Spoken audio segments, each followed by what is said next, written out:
Fort Fisher is the largest earthwork fortification in the Confederacy, and it protected the most important port in the Confederacy, Wilmington, North Carolina.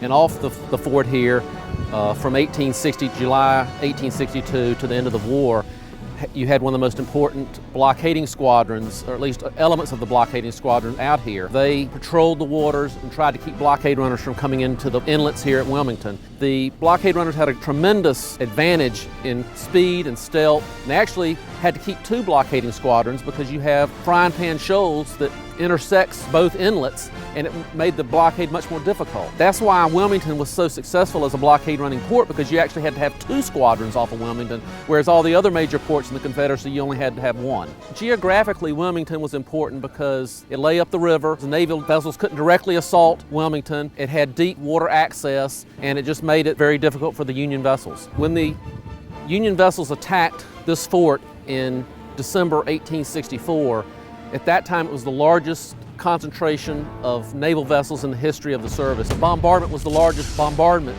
in the history of the United States Navy. Of course, they were unsuccessful the first time. They actually landed troops, but they had to withdraw them. The second time they came back, and they had a little bit better plan the second time. They actually concentrated on the guns on this actual face of the fort here, knocked them out, which allowed the troops to eventually assault the works and to take the fort. Underwater archaeologists are continually rewriting history when they excavate vessels and discover them and do work on them.